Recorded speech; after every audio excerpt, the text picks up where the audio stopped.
This is the Misdirected Mark Podcast, a podcast about gaming, game mastering, and entertaining you, our listeners.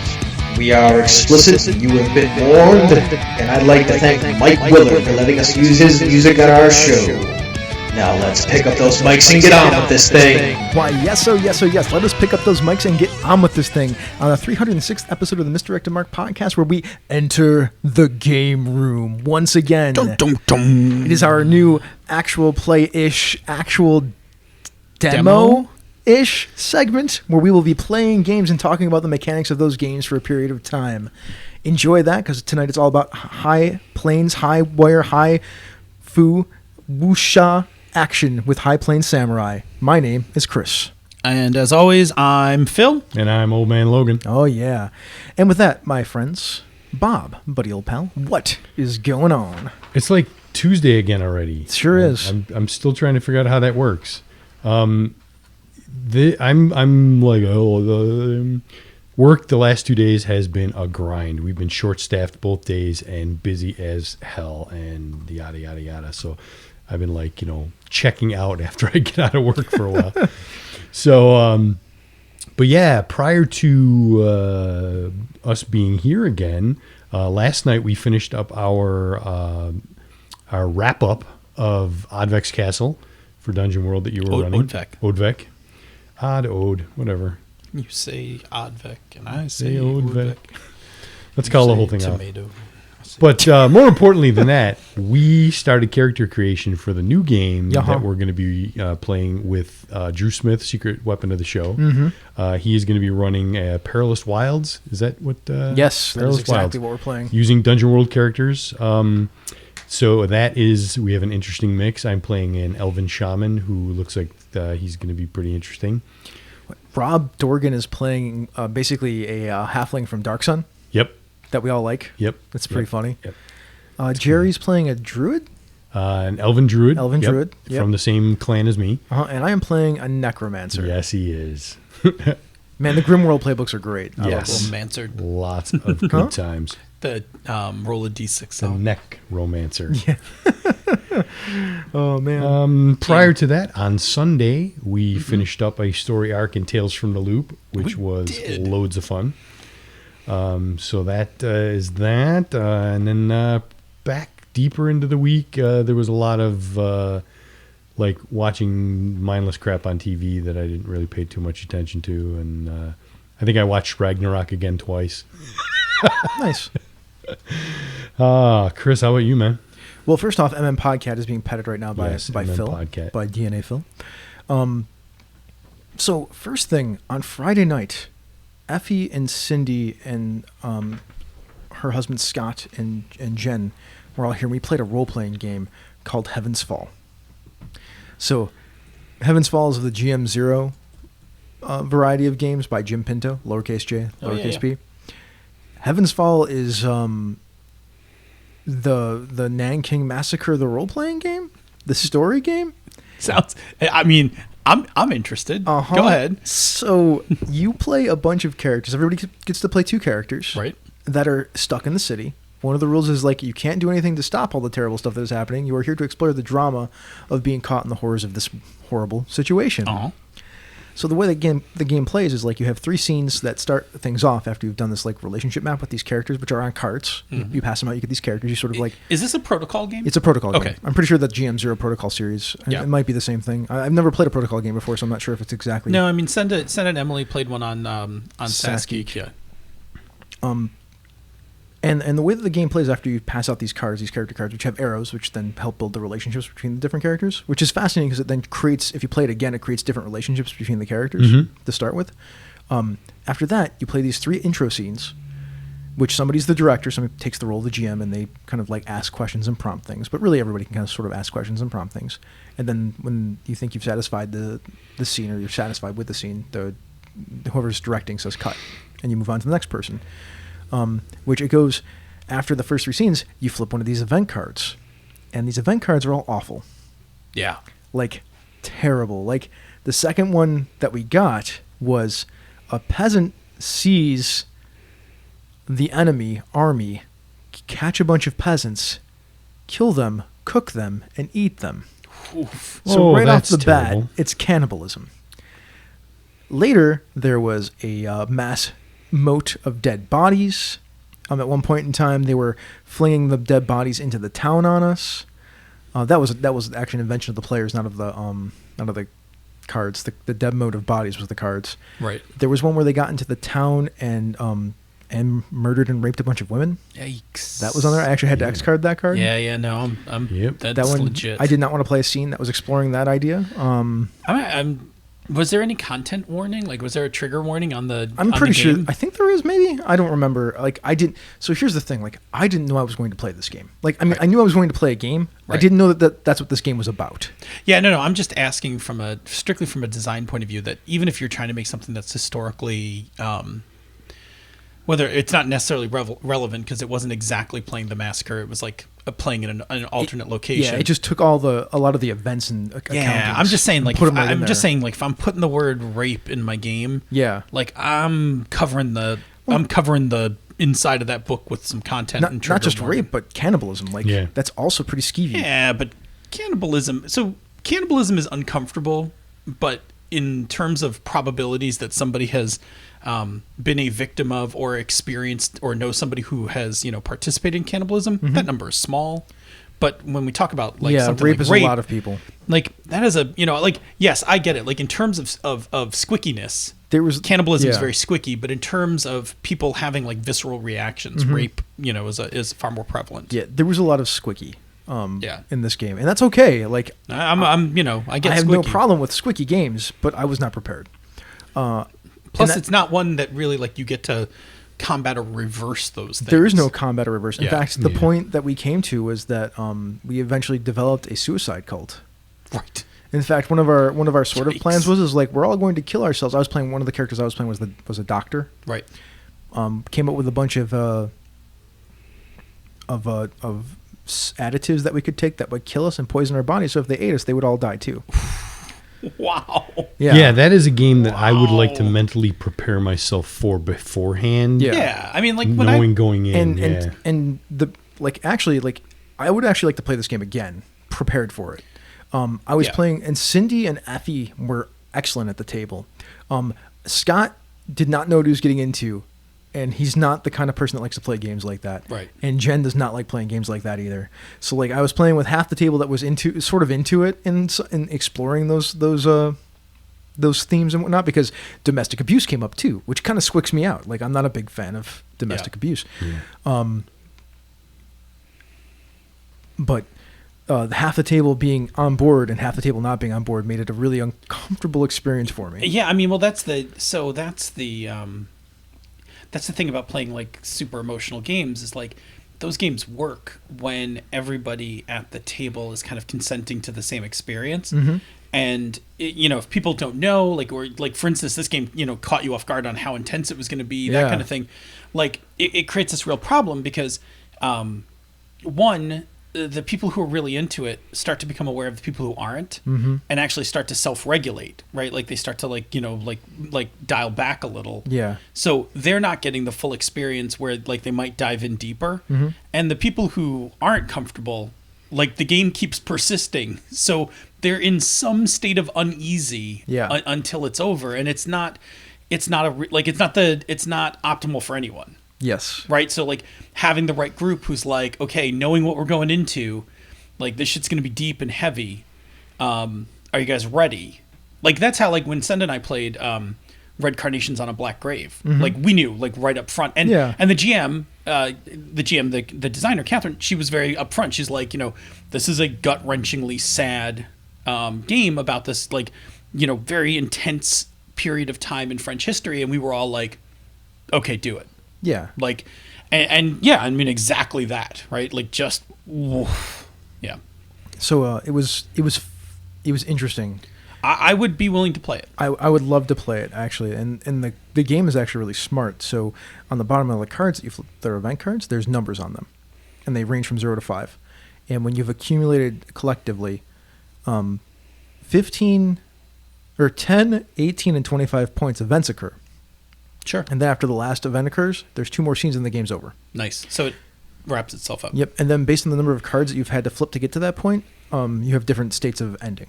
Oh, that is smart. Now, you'll never get 10 or less, or it's very rare that you'll ever get 10 or less, and that's the only way that you win the war. Right. Everything else is you are subjugated or wiped out. Yep. Yeah, so that's kind of the game that we're talking about. It's a really wonderful game. The design of it's fantastic. I think it's fascinating. I know there's like 50 other games that are built on the same system, and I would love to play some of those other ones too, but I also want to play this one again because now that I know what it is, it's fascinating because it is a look at the horrors of war and being stuck inside of it. GM Gerrymander is saying that he'd like to try it. Well, there you go. We Yeah, should all play it I'd be in sometime. for it. Yeah, you in for some feels? It's harsh. Like it's interesting because you don't have to play just one character, which gives you a little bit of disconnect. But when you play characters, like you really play characters. Like Yeah. it's a thing. So there was that. So that's me talking for forever. I also went to a board game night the night after that. I played Takanoko Pandas. Yay. I got crushed. I played Catan. I played Ticket to Ride, and I played Forbidden Desert. And we won Forbidden Desert. Oh, that's awesome. So we lost and then we won, and we won on the last turn with. So there's a lose state in that game where if you run out of sand tiles, you lose. Yeah. We had to flip 4 cards, and we only had 4 sand tiles left. And we won the game with 1 sand tile because the storm got to the wall, to the edge of the board, and stayed and stopped. there. Yeah. Oh, that's so good. Yeah. That game's great. I mean, I haven't played Forbidden Desert or Island in quite a while. Yeah, I loved Island when it first came out, and Desert's just a refinement of It's the better version. Yeah, well, it's the better version. it was his second attempt at that same game, and it's so much smarter. Yeah. And last thing I want to talk about is I've been watching an anime called My Hero Academy or Academia. I think Academia, whichever. Yeah. So like I love anime, like I love Dragon Ball and I love One Piece and I love Bleach and I love all the anime and Fairy Tail. I love all the anime shows that are essentially like we are something but we're really superheroes doing things. My Hero Academia is we're actually superheroes doing super things. Like it's superhero Harry Potter basically. No, okay, Gotcha. Cool. That's cool. And like finally I finally ran into a superhero show, right? It's not magic. It's not reskinned as something else. It's actually superheroes. So I'm like, this is awesome. And I love the world too. Like I wish there was a role-playing game for this world. Like 80% of the world has quirks. That's their superpowers. But like, not everyone's quirk is superhero-ish. Sure, like magnetic colon. Yeah, like you can float small items to yourself, like whatever. Yeah.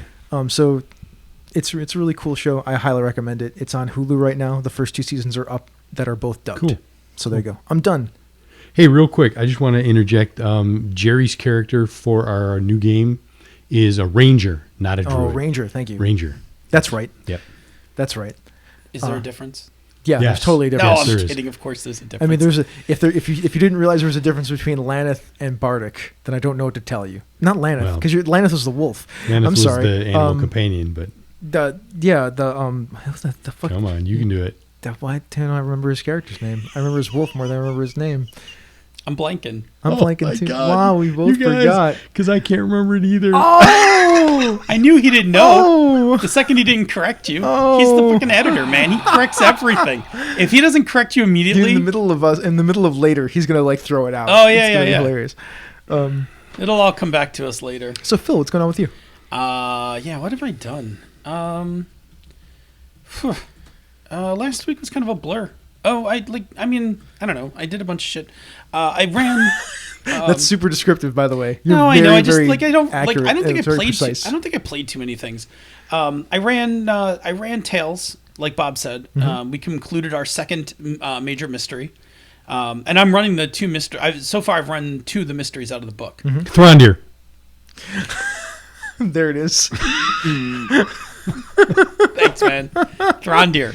Yes. We're on fire tonight. So I ran that and introduced. So I have So what I've been doing with that game is I'm using the published adventures largely because I actually like them. Like I don't normally like published material. They're pretty cool. But actually, the mysteries are pretty good. Podcat, don't bite my cord. hey. That is not going to work. Okay. Hey. Just take him and push him off. No. the couch. He's adorable. I just need to not put the cord next to him. Yeah, so he eats it. Yeah. All right. So what I've been doing is I've been using the published stuff because I really actually have liked it, and that's not usually a thing I'm down with, especially for mysteries. But anyway, but I've been kind of twisting them a little, and I've added this meta plot in that kind of centers around something that happened to Glenn's mom. and there was a clue came up this week before the finale of the mystery that kind of like added to it. But I'm really digging. The interesting thing about that game is that, and I don't know if this is true for Tales in general or if this is true for our game of Tales. There's definitely the mystery and exploring the mystery, but there's like we get a whole lot of into the kids stuff.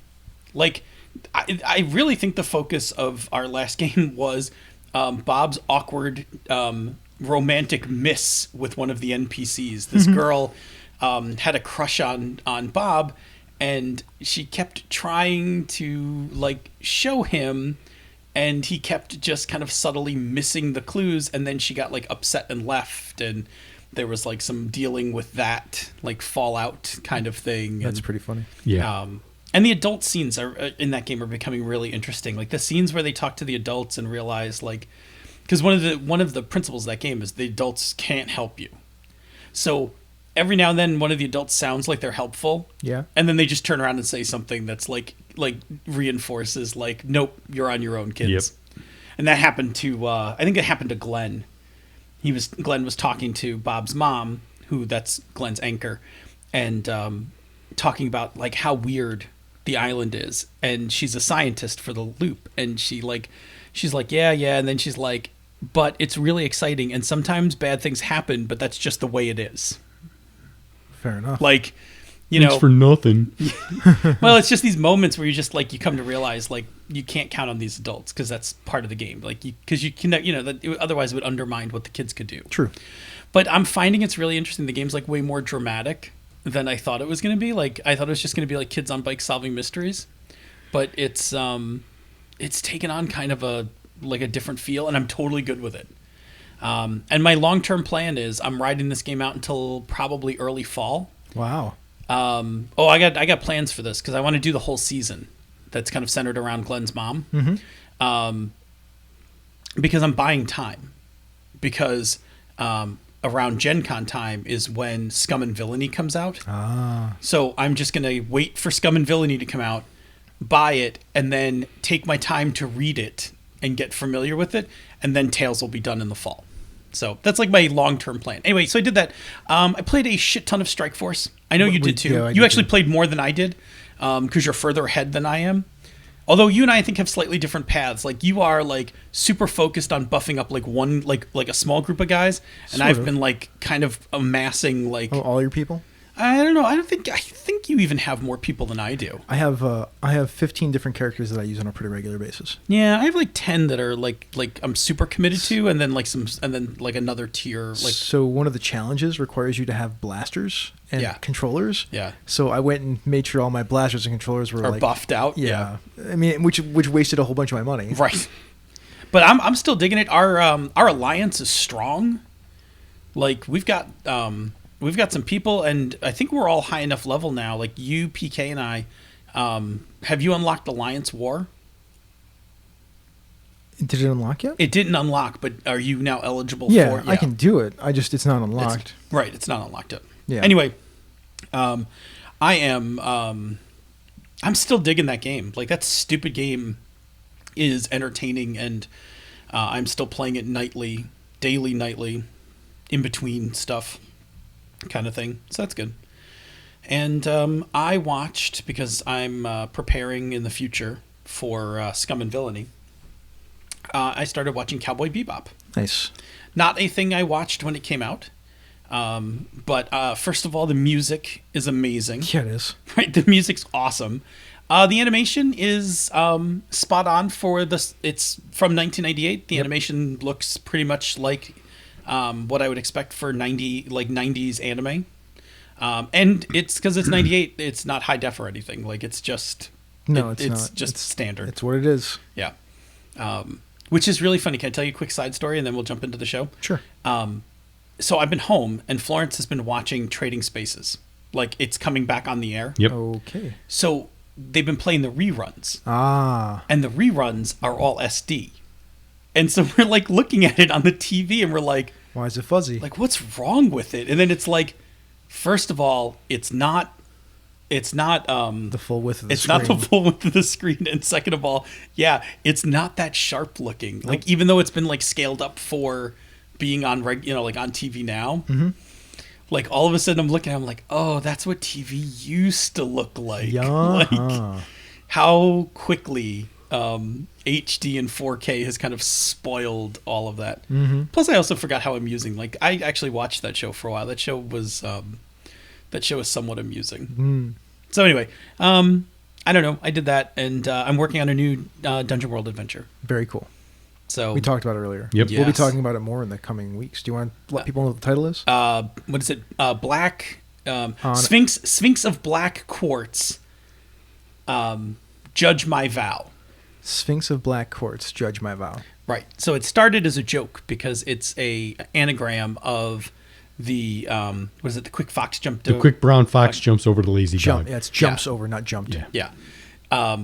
Anyway, and then somebody on the internet made this drawing of the Sphinx of Black Quartz, and then I was like, I'm making an adventure. Like, I'm working on it. It's a Dungeon World thing. It's going to get published. Yeah, like, it will. Yeah. It'll be developed by me. It'll be edited by Bob. I'll lay it out. It'll happen fairly. I'm sure I'll get some art for it from some people. I'm buying that piece. I'm gonna go find that guy and just be like, Yeah. I'm gonna press some money in your hands. I want this piece. Yeah. Yeah. Jared Rasher says there may be a movie coming out that would be inspirational for Scum and Villainy. I think so. You think maybe? Solo. Well, you know what they say? The book says that the game has like 3 modes of play: Firefly, Star Wars, Cowboy Bebop. I'm like, like, fairly sure you've got a lot of ground covered with all just three. do of those. all 3. yeah. I'm like, doesn't need to be or. Like, I'm coming to play, by the way. you coming to play on that one? Yeah, Are you sure this one's gonna be for you? I'm gonna kill somebody to get in that group for that game. Are you sure you're gonna be okay with me GMing the game? Probably. Probably. We're gonna have a talk before that happens. I mean, it can't go wrong. We're gonna have a come to Jesus on the show. The tone is exactly what I want in a game, man. It's like Oh I get man. to play rogues with hearts of gold, basically. Yeah. There you go. Is that it? I think. yeah, that's it. I think One more it's time thing for an announcement. No, yeah. Okay. One more thing. Wednesday night we played the Wednesday Evening Podcast All Stars played the last game of the Dresden Files Ooh, series. what's next?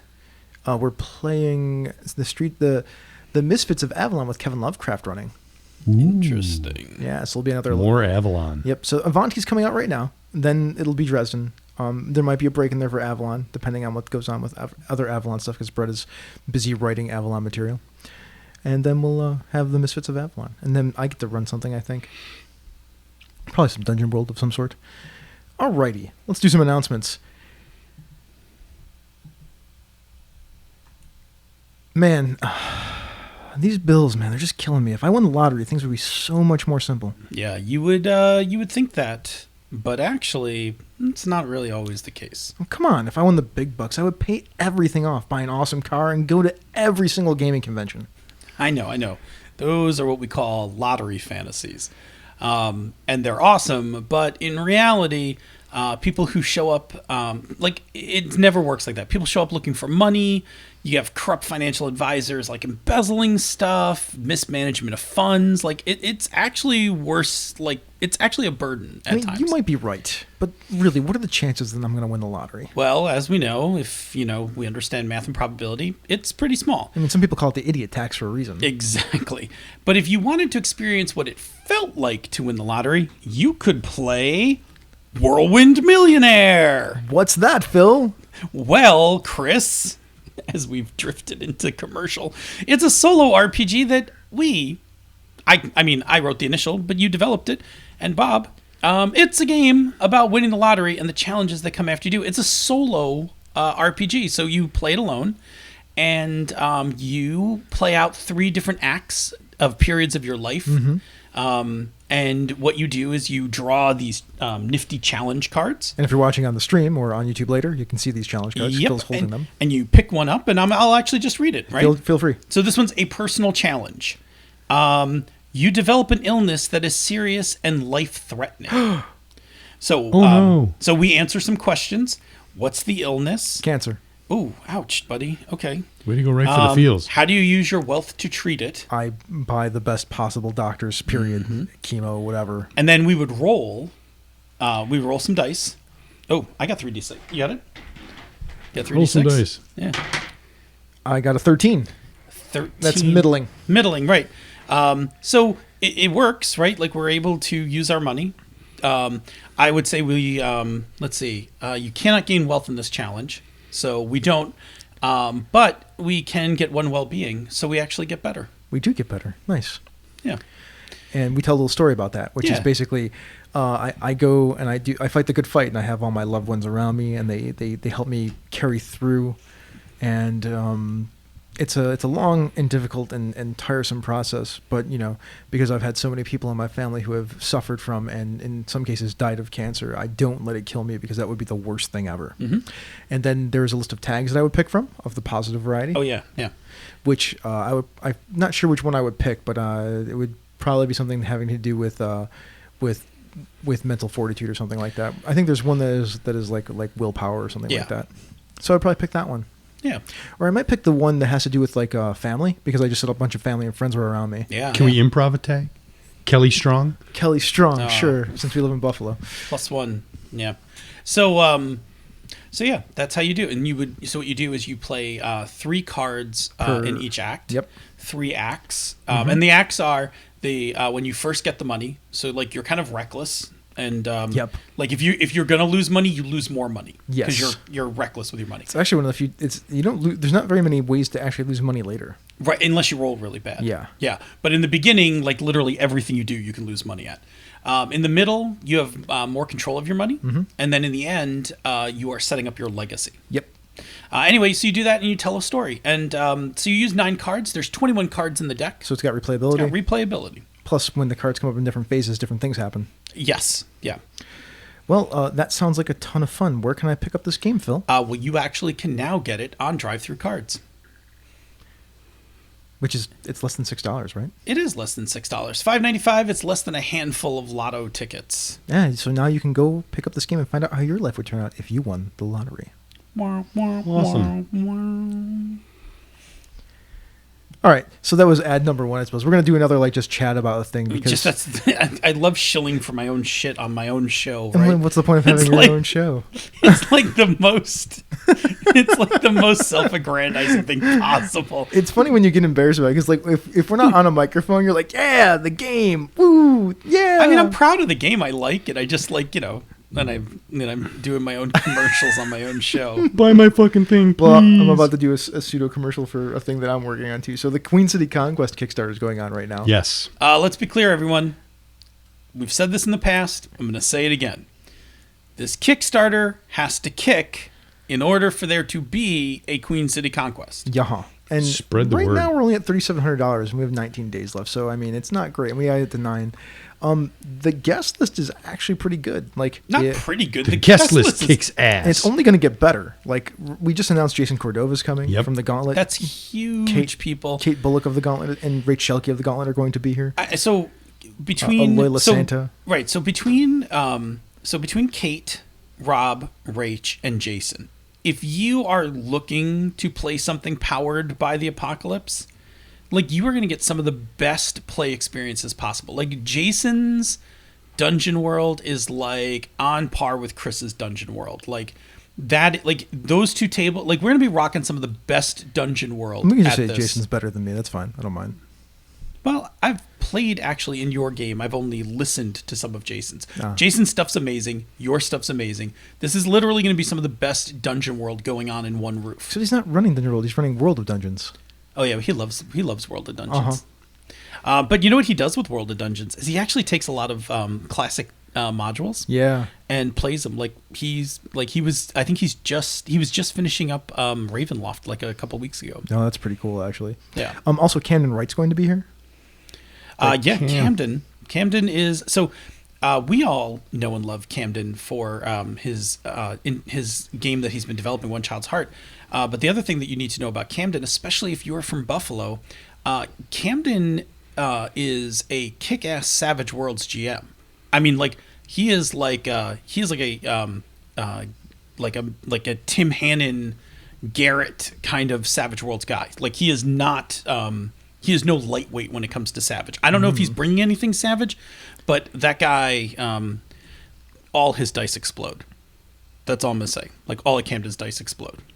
I mean, the chief gnome, John Arcadian's going to be here running some Tarrasque. The Tarrasque, baby. Like, it's coming in the case. If you have never fought the Tarrasque, it is a full-size 3D model. Yeah. So here, real quick, like I've mentioned a few of the guests that are going to be here, right? Now, there's a party on Thursday night that we're having at Pearl Street, the Pearl Street Bar and Grill. Mm-hmm. There's a VIP backer level that's pretty pricey. It's if you want a certain kind of experience, you get that. But if you want to go to the party, there's a new backer level where you can get in on that for $30, then you have to add on your badge. Yeah, okay. So in case people are only going to be able to go to like 2 of the days of the QCC or whatever. Right. So, but you get to hang out with all the guests that are going to be there. Yeah. Because they're all invited. I'm going to tell you that night's going to be amazing. Yeah, I mean, we were expecting somewhere between 60 and 100 people to be. We have a big room at the Pearl Street Bar and Grill in the basement set aside for us. In the basement? There's like a basement bar there. No, I know, but how fucking gamerish? I know, right? How gamerish can we get? So, but there's only 15 of those tickets open right at this moment because the other ones are part of the VIP package. But those $30 ones, there's only 15 of them, so you might want to pick that up. Yep. All right, that's all I have to say about the QCC for this week. I will get into some more of it next week. Sweet. So we should probably go to the game room. I don't actually have a bumper for the game. Yeah, room. we don't have a. Hang That's on. the one thing I forgot to do. Okay, there. Welcome Rolling to the game some dice. room, Where we play games and stuff. and break down a game. Yeah. Where we play and break down a game. Play games. Don't suck. No, that's not what we're doing. No, that's That's the workshop. All right, so we're going to play High Plains Samurai, designed by Todd Crapper, the best name in gaming, and published via Broken Ruler Games.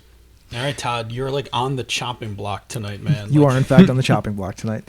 Now, I suppose we should explain how this goes for those people who've never listened to this before, right?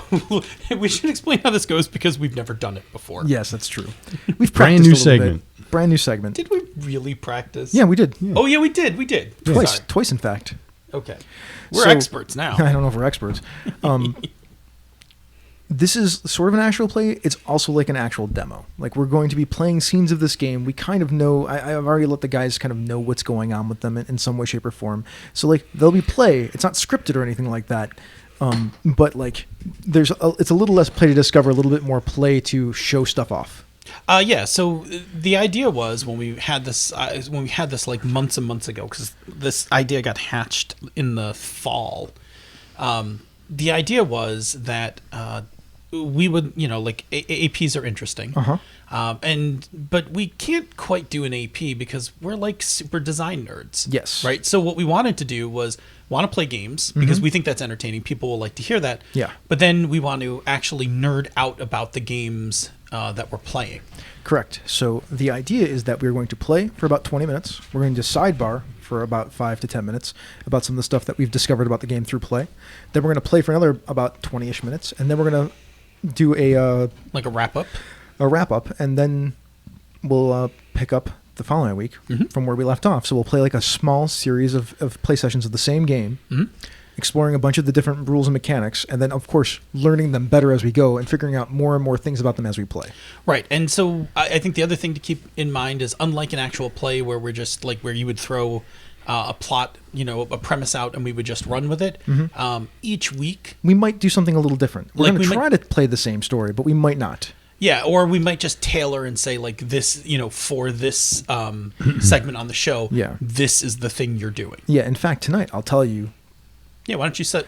Tonight, we are looking at a couple of things. We're trying to understand the core mechanics of this game and a lot of the jargon, because this game is jargon heavy. It's got a lot of different kinds of jargon. It definitely does. So we'll start play right now.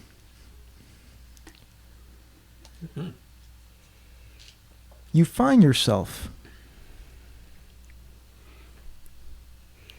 Sorry. This stuff is hard. Strangely enough, you find yourself in the city of Yangtze. It is a city where there is a lot of very, very rich and very, very poor people. The Pearl is a very rich part of town. There are towers that just waver above you, and then below all of that, even kind of pushed away from the casinos and the pleasure palaces and whatnot, are the destitute and the poor. Mm-hmm. You see there are cars, and by cars I mean like older cars, like Model T type cars, run on gas and whatnot. There are people walking around that are in all kinds of different dress, some paraphernalia that is like patchwork suits and whatnot. Some people from different countries that have like a kimono on and wearing like straw hats, but they're not the most regular people. The people here are mostly destitute, dirty, wearing clothing that is threadbare and tattered. Then the camera shifts out to what is called the Shell. This is a much, much poorer part of the city. It's on the outside. Here the buildings are all kind of broken down. Things are even dirtier. There's a level of grime on everything. The smells are much in the way of decayed meat and sewage, and sewers not working very well. The two of you are walking towards a slaughterhouse. Phil, what do you look like? So I am playing Lotus, and I'm from my homeland is from Monsoon, which is, I think, in the shortest cut, is kind of the more samurai of all of the cities, and so Lotus is female and has long black hair that she keeps up, pinned up, because it's just, more, it's neater and more in control. Dress wise, she dresses fairly simply. She's going to be dressed in black. She is wearing pants, a top, and she has a like a longish coat, of which she has a sword at her back, and hidden inside her coat is a war fan. Nice. Bob, what about you? I am playing Mauser, who is from Serenity Falls. Mauser is a male. He is average build. He's got a pencil-thin mustache, and he's wearing he has a gunslinger kind of a look to him. So he's got the kind of it's not really a suit, but the slacks and the jacket with the vest underneath it. And, of course, a wide-brimmed hat. Because you got to have a hat when you're a gunslinger. Mm-hmm. All right. You enter the slaughterhouse where you are to meet with a gentleman named Bolo. He is an enforcer of Zhang, the local crime lord. And you are bounty hunters looking for someone named Dollface. But it's impolite to walk into town and just do the bounty hunter thing without getting permission from whoever is locally in charge. But Zhang was unavailable, so you were sent to Bolo. When you walk into the slaughterhouse, you hear the wet slapping of a fist on meat, and you turn a corner in this slaughterhouse where it smells like viscera and blood and meat, and there's flies flying around, and it's very kind of grimy and gross in here.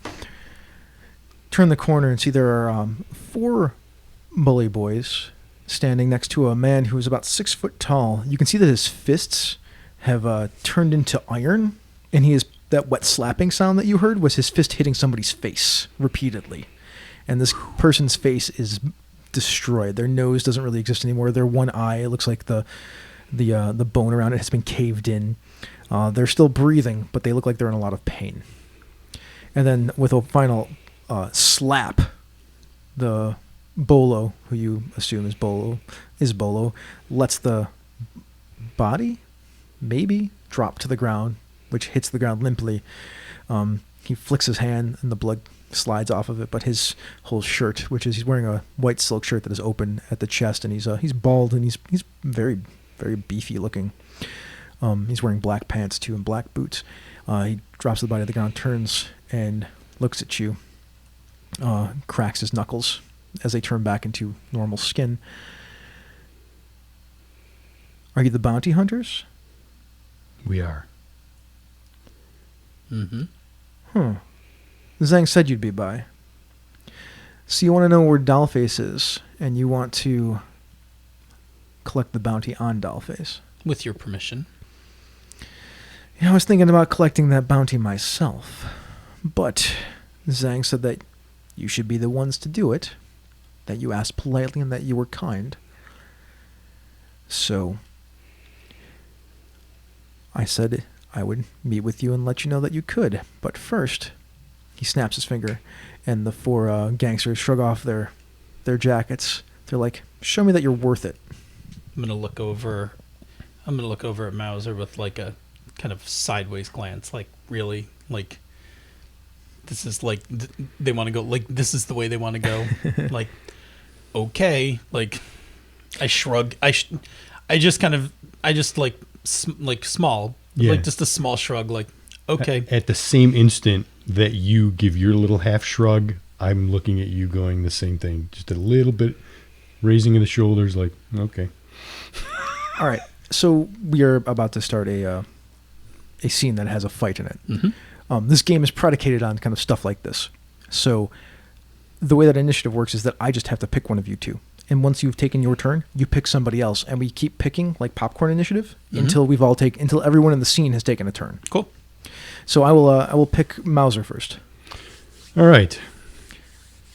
So there's four? There's four of them, yes. And so real quick, they're also wearing suits. Uh-huh. They are pinstripe suits. They took off their jackets. Mm-hmm. So they also have like white shirts that are buttoned down underneath. They have ties on. Some of them have loosened their ties. None of them seem to have weapons, but they all take martial arts poses. Yes. So they start moving towards you. What kind of builds? Three of them are of a slimmer build. One of them is a heavier set. Gotcha. Gentleman. So he's probably more of a brawler type. Okay. Yeah. So if we're gonna throw down, then that's how it's gonna go. So what do you do? So the first thing I do is I throw a head feint in Lotus's direction, and then I dive to the opposite direction. Okay. The pistol clears leather, and I pop a shot at one of the bully boys, probably the big one, because I don't think we want to let the bruiser linger too long. All right, cool. So what you just did is you described 4 details in your description, and that would give you, if you have it, a D8 to roll. Yes. All right, so you will roll a D8. Actually, you have a resource of your pistol, right? Yep. And you use your pistol in your descriptions. That actually, you can turn your die up 1 to a D10, or you can add 2 damage to your damage. I'm gonna go for the damage. All right, cool. So you can roll your D8 then. Your target number, their defense is 2, so you just have to get it higher than a 2. Well, I get a D8 plus 1. Or is the first number defense or the second number defense? First number's defense. Sorry, the defense is a 3. Yeah, so that didn't go so well because I rolled right off of my pile of chips and got a 1. So you rolled a 1. So I got a 2 total. So let's take a look at the complication table. So with you said 2? Yep. So you're ineffective with an even number. That means you gain a complication chosen by you. You can't have anything nice, Bob. He's dropping the chips. I know, right? So you choose your own complication here. Yeah. So I tried to get fancy, clearly, and do something smart out of the gate. And what I ended up doing was missing the chair that was off to my side in the direction that I went, and I have like tumbled over it and like banged my leg up. Mm-hmm. Okay. So is the complication that you're taking damage then, or are you just taking? I'm tangled up with the chair. Tangled up with the chair. All right. So real quick, you have a complication tangled up with the chair. It costs an entire description to get rid of a complication. Yep. Just so you know, who are you picking? You can pick the bully boys. They work as a group. The gangsters. Just to keep things interesting, I'm going to let the bully boys go next. All right. So they're not 4 individuals. They function as a group. Okay. So the group of them. They see you tangled up in the chair, and they will move forward, 3 of them to deal with you, while one of them runs interference to keep Lotus off to the side as you're tangled up with the chair. And so they do that, and then they will just pound and kick and stomp on you since you're already on the ground tangled up. Bring in the the chair. beat down. Yep, they're going to bring the beat down. What's your defense? My defense is 5. They did not get even with their plus. Oh no, I'm sorry, I rolled the wrong die. So they have they have a resource of street fighting. You have a resource of pistols. They have a resource of street fighting. They're going to roll the D8 instead of a D6 because that's the normal die. I rolled awful. And I rolled a 3. So you get to choose the complication. Roll against a complication chosen by the target. So you get to give them a complication. Okay. So clearly, yeah, that's a good one. By the way, you're tangled up in the chairness. I'm tangled up in the chairness. Bolo says, not impressed. As he's leaning against one of the meat grinding machines. Of course. We're just getting warmed up, Bolo. I think it makes sausage. Lotus smiles like she looks down at the floor for a second and smiles, like trying not to laugh. Yeah. Still laughing. So knowing that I was tangled up in the chair and these 3 guys were going to come give me the beatdown, I kicked another chair over in their direction, and they kind of nice tangled up. So they're with each other in the chair. So they're tangled up with each other. One of them trips over and falls over another one. So they're tangled for a moment at least. Yeah, okay. So and I have to pick you because you're the only one left. Yep. Quick question, because I'm curious about how some of this works. Sure. So where do we mark conditions? I don't really know. I think they're just like sort of things that you kind of like. I mean, should we do them like aspects and put them on That's cards? pretty much right. I think you should just note them on your characters or on an index card that is associated with your character for the moment. By the way, Todd's in the room, so if we get any of this wrong, Todd... Todd can correct us later because we're going to play it without being corrected. Uh-huh. When he takes a break from breathing into a paper bag because he's like, oh my God, they're doing my game. Yeah. Okay. So, all right, so I'm gonna keep this pretty simple. None of them have weapons out, right? No, none of them have weapons. They all fight with their hands and their feet, apparently. Okay. Then to stay relatively fair, I will not actually draw. You're a war fan. I can still draw the fan because I can still hit with that. I'm not going to draw my sword. Oh, okay. So, I think I will. I think what I'm going to do is, all right. So now I'm going to use because you had said this before we did the show, that when for details, if we drop tokens on the table, it'll signify each it'll help detail. that you use a detail. I can also just hold up my fingers, which is what I did for Bob. Yes, but we're a podcast. Yeah, you should just drop the chips so there's a click. We're a podcast, which is why I which is why people should hear it. Yeah. Okay, Yeah. so to make sure I'm gonna walk people through this. Yep. So my potential is deadly. Yep. Okay, so I have a die of D8 plus 1. Uh-huh. I have a defense of 5. Yep. So I guess that's for resisting, right? Correct. Mm-hmm. And I have 3 details. Yes. Okay. So what I'm going to do is I draw my war fan. Uh-huh. I leap off of Mauser's back. Nice. And then with the war fan closed, I'm just going to bash one of the guys against the head. Nice. Can I rewrite for a second? So there was one of them that came off to the side. So you just spin around that guy to leap off of Mauser's back to club somebody else. That's fine. All right. Yep. You wearing heels or flats? I always wear. I'm wearing sandals. I'm wearing bamboo sandals. Oh, nice. That's even better. Yep.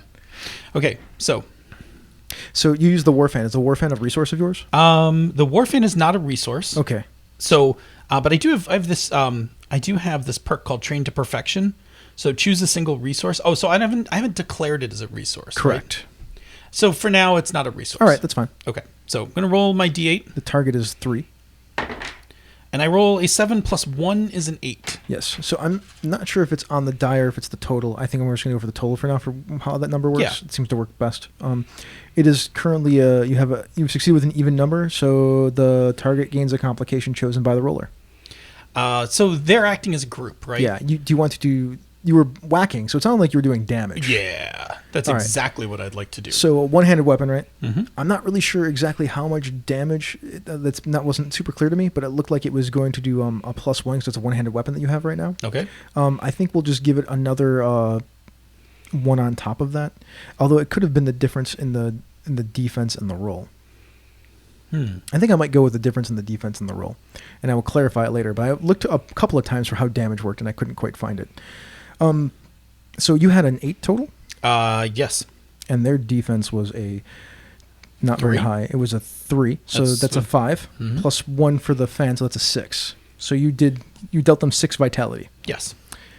Two of why don't you tell me how you knocked 2 of them out? Okay, so that first one, I come off of Mauser and just with it, I didn't even open it up yet, right? Like I just take it and I hit him like right in the temple. Now this is like Wire Fu style. Yeah. Oh yeah. Yeah, like it's like a tap on his back to go launching into the air, right? Yeah. It's like barely leap on his back to go flying off, smack the first guy, and then I actually have my. Can I use my chi power as part of the description? Yes, you should have used it before when you were describing things. But Well, I didn't know I was getting 2 targets. yeah, I know. So, but just for flourish, because the other one may not be so close, my chi power is telekinesis. So after I hit the first guy, Yeah. I let the fan go and take out somebody else and then pull the fan back. That's awesome. That's perfect. I love it. Who do you pick? You can pick yourself. No. I'm going to give Mauser a chance to redeem himself. Okay, Mauser, you were tangled with the chair. That's a complication that is on you right now. Yes. In order to get rid of it, you have to actually take a whole description to get rid of it, but you're just tangled with the chair, so you're on the ground tangled with the chair. Yes. You can just lie there tangled in the chair if you want. No, actually, I'm not going to be tangled with the chair. I'm going to basically pull my arm out from between the back slats of the chair. With my other hand, I'm going to flick the chair behind me, and then I'm going to stand up and get ready. All right, cool. So your tangle with the chair is gone then. I don't think that requires any kind of complication roll. It seems like it's simple enough to do, especially with the fact that Lotus has given you some space. Yes. Who do you pick? You can either pick Lotus or you can pick the remaining. We're gonna go for this. We're gonna give it to Lotus. All right, there you I go. think because Lotus has recognized that Mauser has struggled. By the way, Bolo has noticed you with the leap and the fan moving. He nods his head in acclamation of Clearly, skill. you're helping with the impression, and I am not. Yeah. I know. I don't want to make it look like that Mauser isn't capable. So, let's see. I think what I'd like to do is I would like to. Okay. So apparently there were still chairs and stuff. Like you just shrugged that one chair off, right? I'm just. You know what? I don't even know if I need to make a roll for this because. I want to help Mauser out, so I am going to. Okay, so you want to aid him? Yeah, I would like to aid. Is So there an here's the aid thing: rule? if you aid him, it takes your entire description and it Yep. gives him a +1 step to his die on his next action. Yeah, so I think what we do is we both maneuver. So like the way I step, I kind of maneuver Mauser ready to take on the next two. Mm-hmm. And So like, how do you set- maneuver? Tell me about it a little bit. So you just got like Mauser just gets up, right, and he's Yeah. like shrugged off this chair or whatever. So I kick the chair out of the way. All right. And then we get back to back, and I just kind of use my back to maneuver him so that he's kind of lined up properly. Nice. And then I'm just watching his back so he doesn't have to worry about any of them coming back around. Sure. Sounds amazing. So then you have to pick the 2 bully boys. Yep. And then I just at the end of that I just take my fan and I just kind of fan myself a little. Isn't it a war fan? It's like giant, right? No, but it's metal. Yeah. Oh, it's the smaller war fans. It's a than smaller. giant war It's fan. metal, but if it's open, it's sharp. Yeah. But if it's closed, it's like a club. But I open it up and just fan myself a That's little. funny. All right. So they come at you and they'll come at you with a bunch of kicks and they move towards you and they come with a bunch of kicks and strikes and one of them grabs a meat hook and swings it at you, and that is the trigger for it. They've now brandished a weapon. They're going to go with the steps. I got a 5. I also have a 5. On ties, I think the die roller wins. If not, we'll figure it out later. No, isn't there a Is thing there? for I ties? don't think there's a thing for ties. There is a thing for ties. Is there? Yes. I can't remember the thing for ties. Here, let me see the book real quick. Sure. Well, we can also just move on from the tie to the tie thing later. You know what? I'll just spend a point of vitality to turn their die up one There you go. to a 6, so that they are. Now the thing is, you could spend a vitality to turn it back down if you wanted to. Well, if you give me 2 seconds to find the tie, I will tell you if that's a thing I'd like to do. No problem. I kind of feel like I want to do, unless Todd wants to jump in and tell us what a tie does. I mean, we can just work on the tie thing for the for next time. Like, look it up and talk about it later instead of like looking up rules in the middle of playing a game on the internet. No, I'm with you. I love it. Right? Who doesn't love? Yeah. All right, so they rolled up. So, are you going to spend the vitality or not? For the sake of keeping this going, no. I'll Cool. let it- So they are effective with an even number. That means the target gains a complication chosen by the roller. They will actually just do damage to you, which means they will do 2 damage to you. So you lose 2 vitality. Okay. All right. They will pick Mauser since that's where the story seems to be going. All right.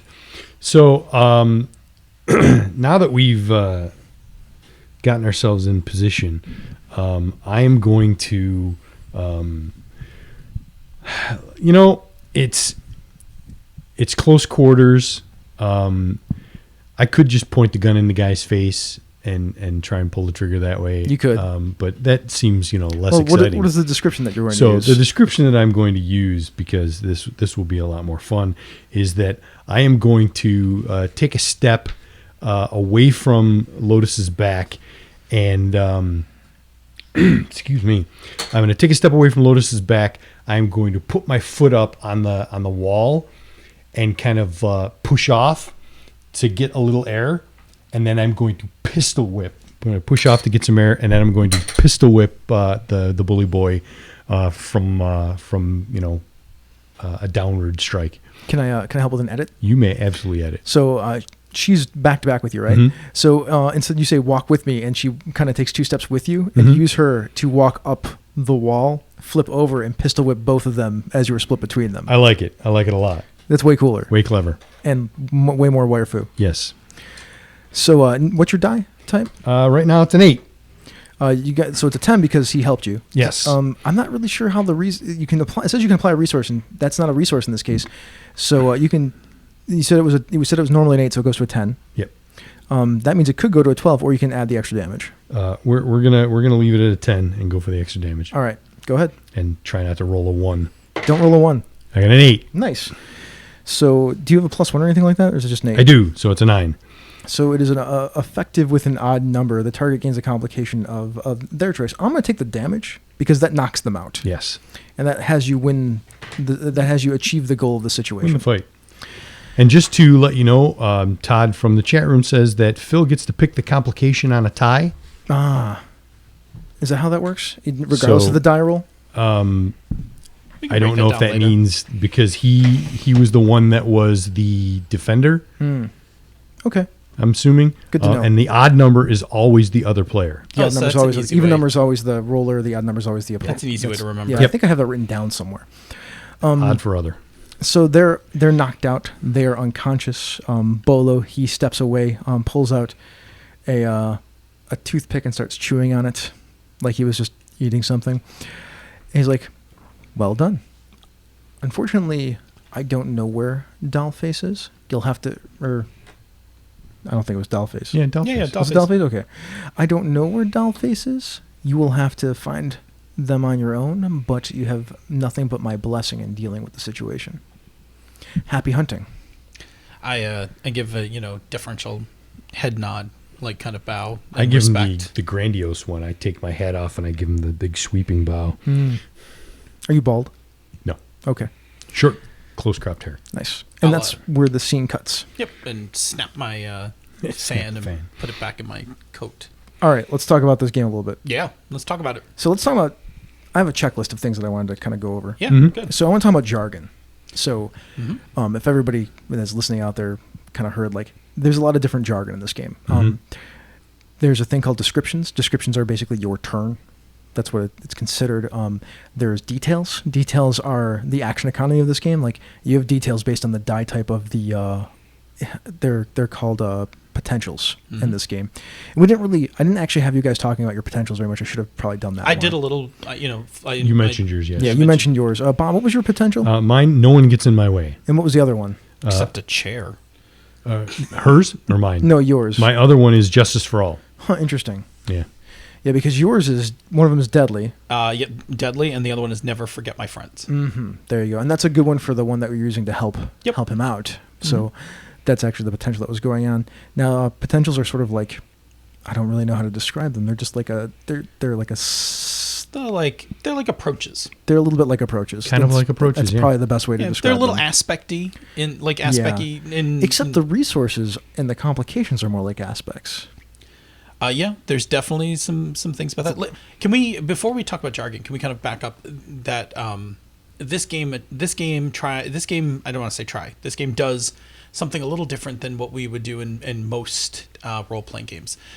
This game's very much a writer's table game. It's very much a writer's table. Which is a thing that, one, I know appeals to Chris, because Chris loves the concept of writer's tables. And you like that, and you've used that term in terms of collaborative gaming. But this game is actually about, like, this is a thing that in the intro of the game, Todd talks about, which is you are writers at a table, yes. and the role that you're playing as director is that you're kind of like the head writer. Yes. Like, you're keeping the cats, like, in line, but we are all writing the story, and we all have a character that we're writing for. Yes, correct. Okay. And there's a couple of things that we didn't do earlier that I was sort of just trying to push on. No, it's okay. Which were when you start playing this game, like the thing you're supposed to do first is kind of figure out like your I forget exactly what it's called, but the kind of way that you want to play, the kind of descriptions that you want. Like, I am pushing the wire foo part of it, right? Yeah. Like, that is a thing. I was with you. Yeah, that's a thing that you're supposed to talk about when you start playing. Like, what do you want the game to look like? How do you want the game to feel? Like, what is the tone? All that stuff. There's actually a bunch of terms for it in the book. Yep. And the reason I brought that up was because I think that part of what the jargon does is to help enforce that idea of the writer's You're table. not called players. You're called writers. Yeah. Right. In fact, we're all writers, and I'm the director. Exactly. Yeah. And the idea of details, right? Like, we're writing details down. Correct, right? Yeah. The details are the short parts of, like, details are your action kind of, but they're also like, that's a thing that happened. That's a thing that happened. It's driving story. Yep. There's a thing that happens. It's a key detail. That is the thing that generally triggers whatever the kind of role should be, or what the outcome of the role should be in a lot of ways. Yeah, because your first couple details are, I mean, really, if you think about it as a player. So I will say, so as a player, this was what was going through my mind. Like, I knew I wanted to hit somebody with my fan. And I think you had said in the pre-show, like, you have to use your details. You don't have to. It is in your benefit to use all your details. Yes, because if you don't get to roll the highest possible die. The number of details that you use indicates which die you're at based on your... Yeah. For example, say Bob's character Mauser, he already has his gun in his hand. He's like, I shoot the thug, the gangster. Well, he only gets to roll a d4 because that's all he said. Yep, right. One detail. So what's interesting is from a writer table perspective, the idea of your die being tied to the details means that you need to flourish your statements. Yep. You're about to say the thing that I've thought about when I started. Right. So this game. it's driving to that point. So I know as a player what I was like when it was my turn. The first turn, I was like, okay, I'm going to use my war fan as a club and hit, this guy. That's one detail. Yep. And it's the detail that's going to trigger the roll. Because you wanted to do damage. Yeah. Right. And you there's a name for that, right? What's that detail? The key detail? It's the key detail. The key detail. So what I needed to do was figure out what other things I could do to use my details to get to that point. Right. And so then, like, I kind of, scanned through the scene and, like, decided, like, it, because again, you were pushing on the wire foo part, that if I leapt off of Mauser, that would look really cool. Right. So I, draw my fan, I leap off of Mauser, and I strike the guy. Yep. And take him out. So, yeah. So I like this idea that you're encouraged, because I think we've all seen this, right? We've all seen this when you play games where when you're excited, you are describing up all your moves, right? And then as, like, fatigue sets in, or if you're playing something like a D20 game and you've gone, like, this now round 16 of combat, you're just like, oh Jesus, I rolled a hit.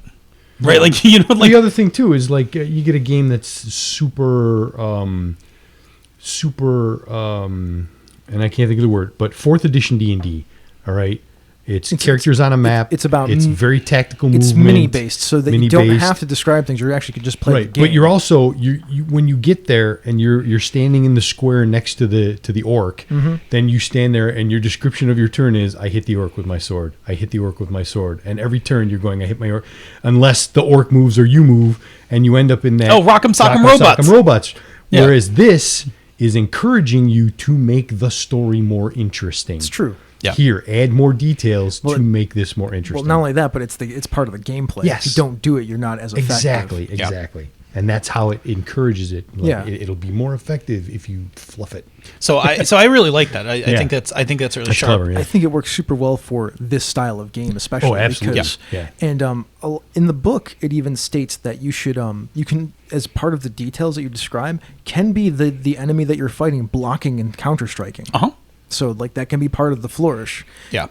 So that's an interesting. Which part actually of play. that's very cool too, because that plays into something that people have used to describe combat in like D&D before is like, yeah, when you hit the orc with your sword and the orc hits you with his sword, those are two it's different not just roles. two different swings of the swords. It's like you're in combat and you're whacking each other, and only like, you know, the damage that gets done is tallied up as, you know, the thing.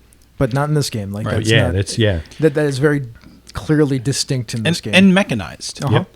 I think the thing that I also the details kind of reminded me of, although different because the details are before the roll, but in Houses of the Blooded, the way that you describe your successes, based on the extra successes you get, that is kind of like the very details similar, as well. Yeah, you make your roll, and then you've got like, if I get 4 successes, it's like, yes, I leap off the balcony and I catch hold of the gutter on the opposing roof, and I swing down onto the other balcony and through the open window. Right. And you get to add those details in the post roll.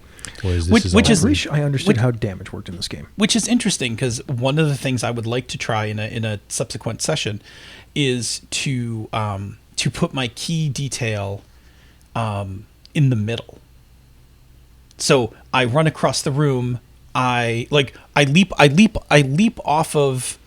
I bounce off the wall. I hit the person and I slide across the room. Yeah. Right, because my third detail is that the slide across the room, and then we can roll and actually see what happens from that strike. Like, does that person like fold over and die?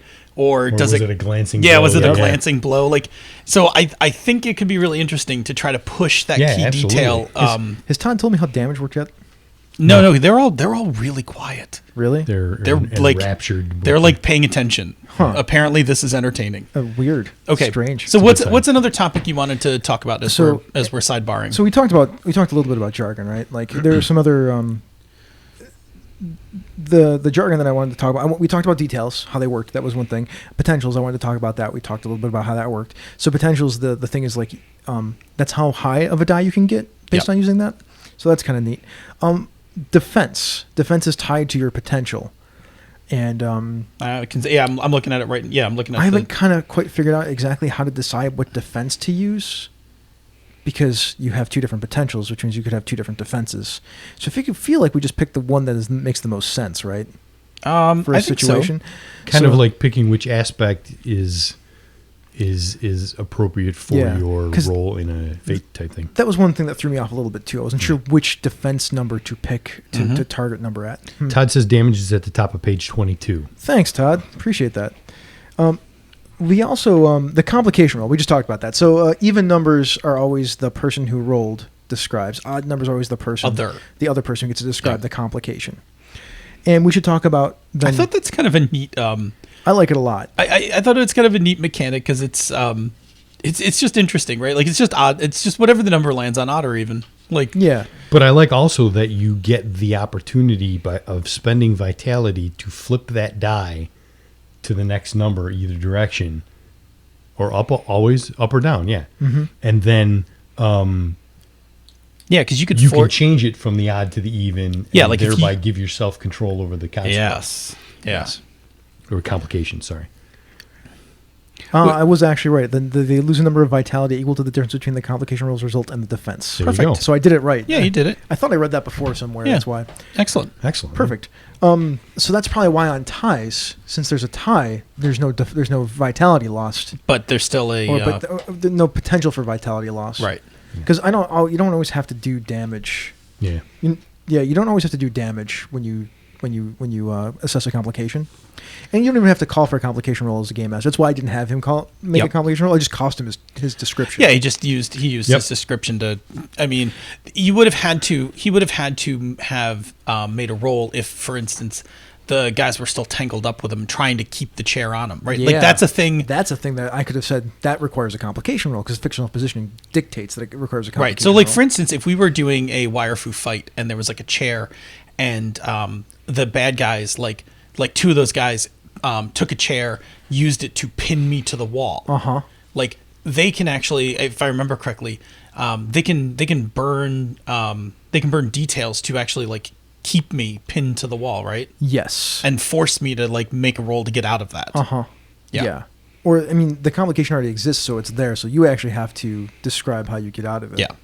Which takes your description, but once you use the description, that complication is gone. That's when I use like the 4-inch punch and just shatter the chair. Or you just grab your war hand and flick it open and cut the chair in half. Yeah. Whichever.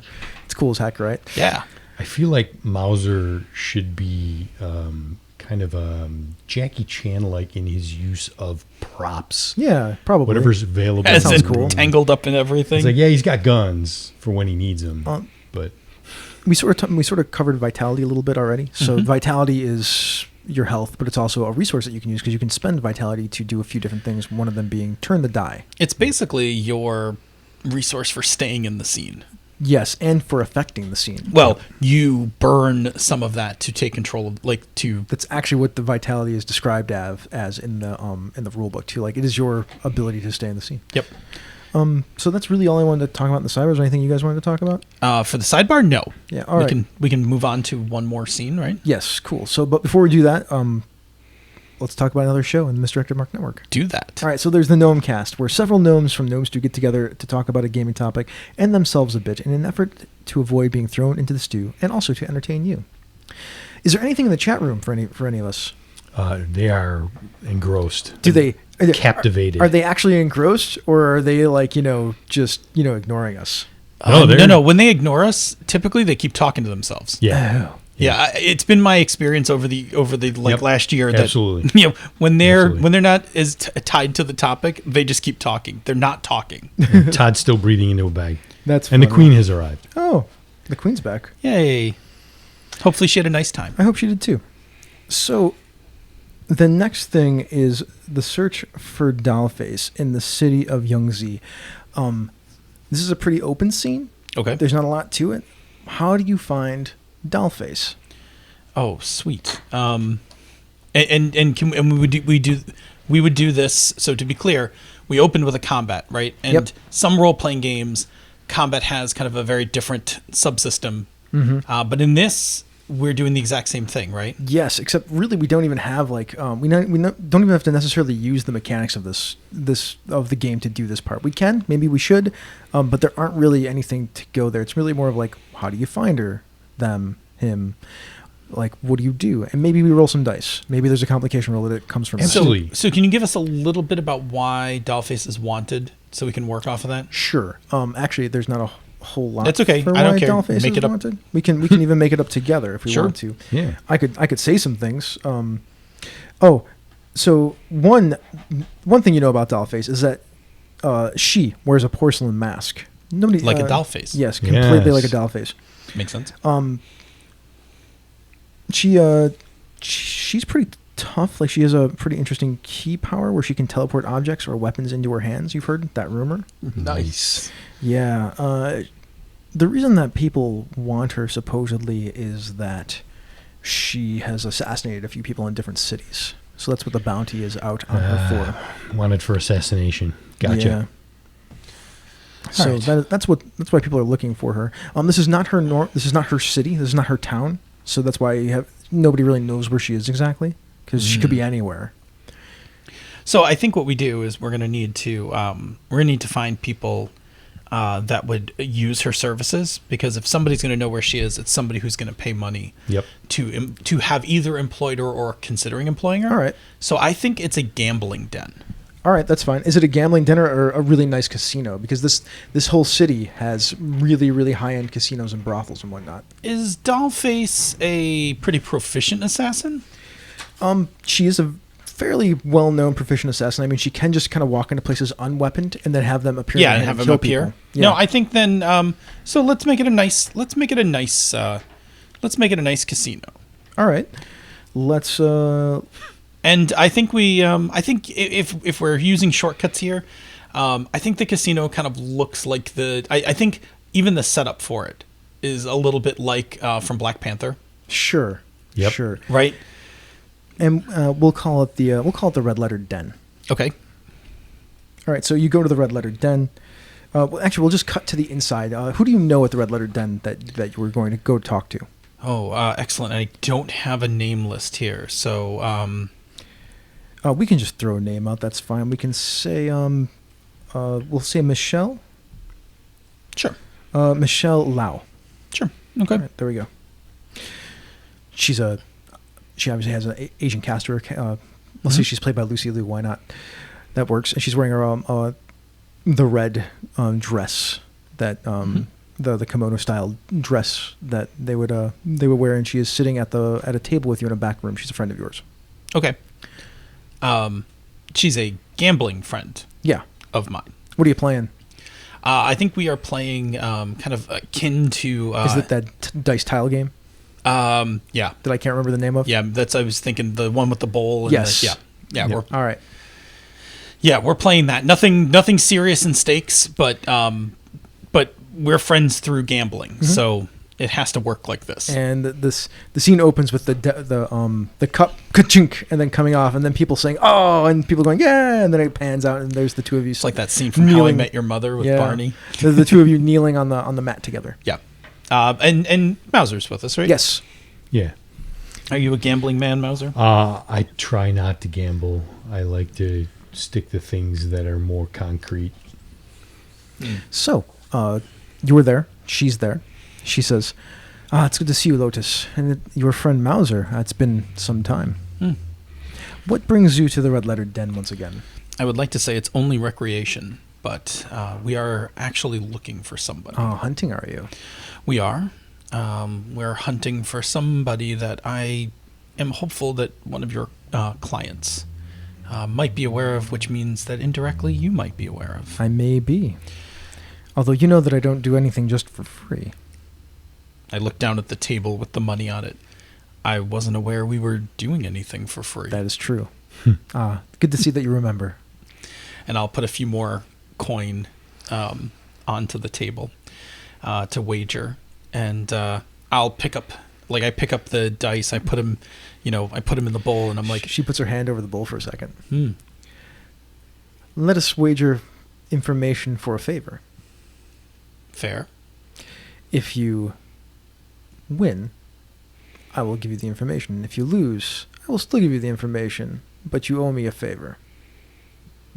I don't see how I'm losing on this, but sure. I mean, I'll keep those coins that you put in too. I didn't put them on the table because I wanted to keep them. I understood that. Go ahead, roll. And so if I win, you'll tell me, and I'll take the coins. Fair. All right. So, question for you, GM. Yeah. Do you want to actually roll this off? Yeah, why not? Like, what do you got? Well, this could be a complication roll. So if this is a complication roll, I think I'm going with never forget my friends. Sure, that sounds good. Because we're friends. Yeah. In fact, we sort of just did it like a build thing right there. Yeah, we did, right? Yep. And I, like I said, I picked up the dice and rolled. That's like 2. You picked up the dice to roll. Let's call that 1. You bargained with her. That's 2. And that's all I got because I have a D6 in this. Okay, there you go. So Right. you can roll the D6. So take my We'll trust. say her defense in this case, because she's a friend of yours, is really just a 2. Or, 2. That's You make good. it a 3, man. I got a 5. Yeah, that's fine.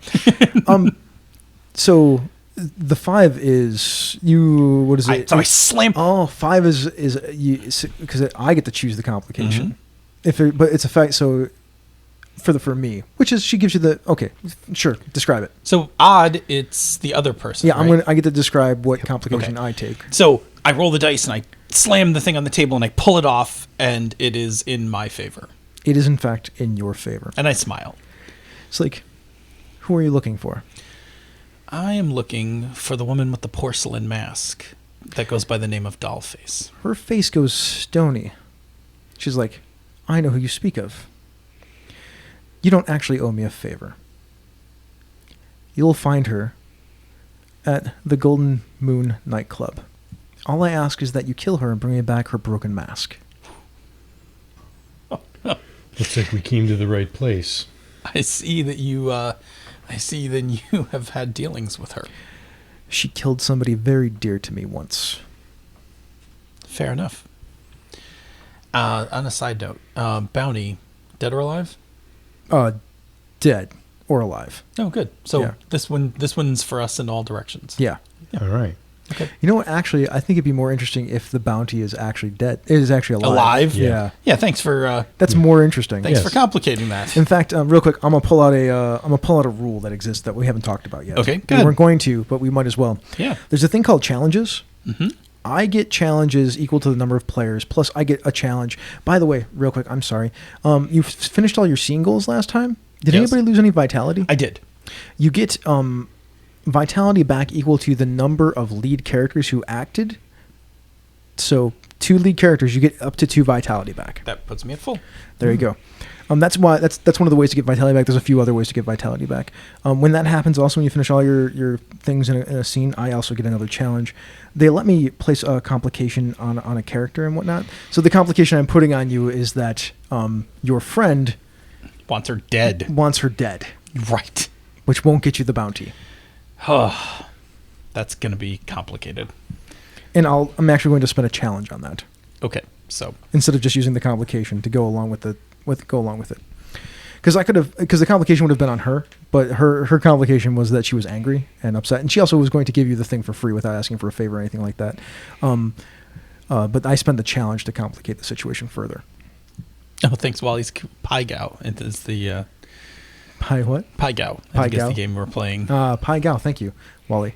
So you know where Dollface is. Mm-hmm. You know where you need to go, and now you have this situation to deal with. Mm-hmm. Now, is that are we far enough along that our next chapter will be? I think our next chapter will be that. We are at it's like 10:10. That's Yeah. a good time to. and to we can cut now away. have a little finish up discussion, right? Yeah. Okay.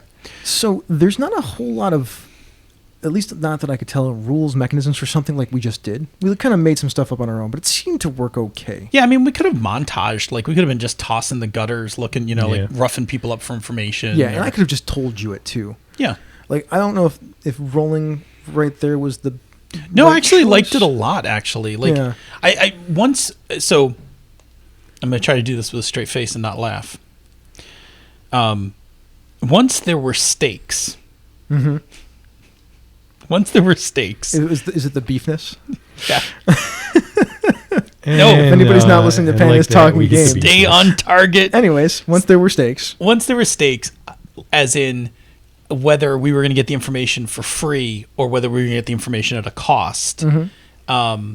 then I thought the challenge roll felt cool. Yeah, Like- because then it mattered. Then it mattered. Like it was. The interesting thing is, yeah, because there's still it's effective, right? Or it's ineffective. So it's either one or the other. So Yeah. that's the same thing as like you get the stakes, you don't get Right. the So stakes. here's the interesting piece. So I won that roll. Yeah. Oh, but you spent a thing. I spent for it. a That's resource. okay because you spent a resource. Yeah. I'm okay because I won that roll. Yes. and I technically would have gotten that scot free. Yes. and I technically have because I don't actually owe her. You don't owe her anything. Right, she would like me Uh-huh. to bring her mask back broken. Yeah, and I totally spent a resource to do the And thing I'm I okay did. with that, right? Because in the case of where you spent a resource for some narrative control, that to me feels right. Absolutely. Yeah. Yeah, so I'm okay with that, and I think that's probably something else I like about this is that the The kinds of scenes that are going to going to chew plot. Yeah, they just move quickly. they do. I also need to point out that since I want this complication to remain until the end of the story, Yeah. I have to spend 2 challenges. Oh, so that's a rule. So you've now Yeah, hung that's this good. thing over the story. Yes. I'm cool with that. So because I want it to, I want And it that's to actually good. matter. It's a bigger cost for you Yeah. to keep that lingering.